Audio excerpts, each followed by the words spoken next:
Welcome my good smelling friends. Today I'm going to do a review of Aramis Special Blend.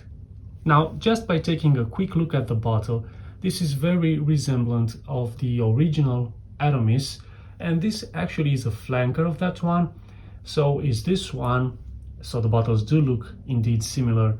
This is Aramis Tobacco Reserve, Aramis Special Blend. So they are all part of a line.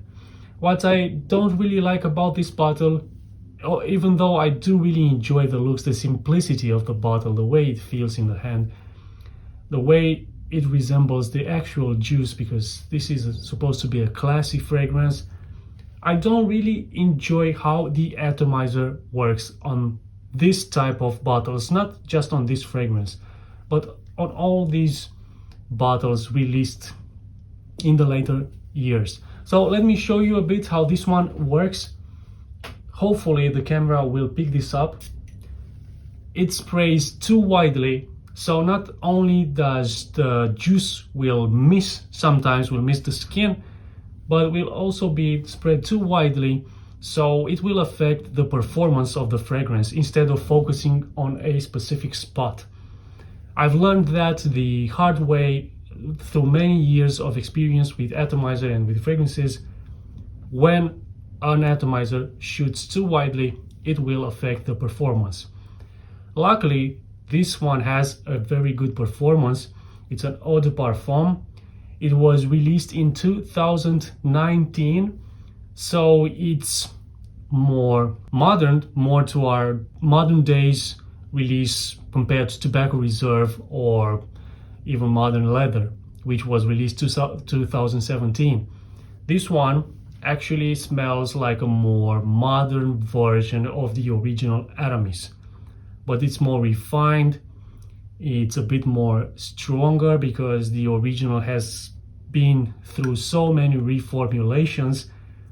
This is actually a bit more gourmand, more spicier because it has cinnamon.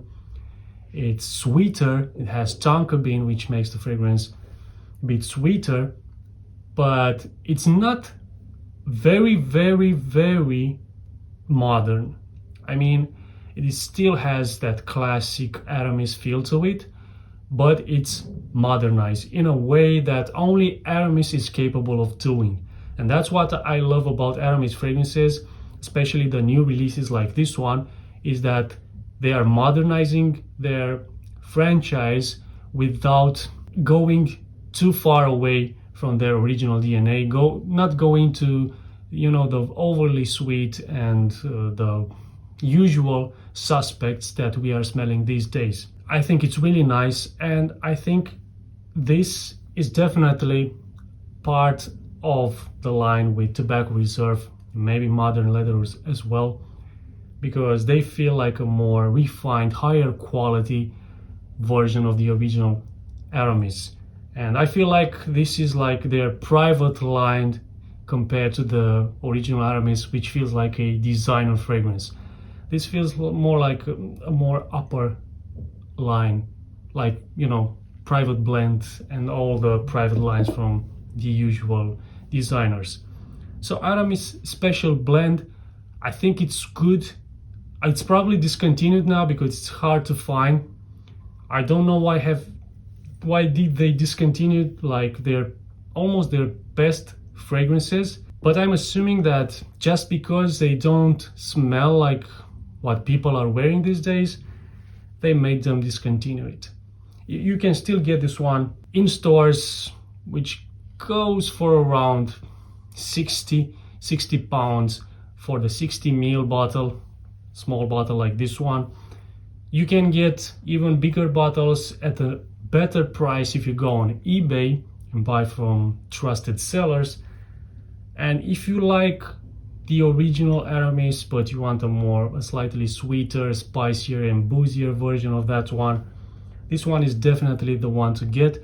And I think this one will get even more and more expensive as time passes by, because this is one of those fragrances which has been produced in a small quantity, so there aren't many bottles of this around. At some point this will become very hard to find and it will be very expensive. And that was it. This was my take on Aramis Special Blend. I am going to do a side-by-side comparison with Tobacco Reserve because I think they are a bit similar, not in terms of the smell itself, but the way they are blended, and because they both share some of the similarities with the original Aramis.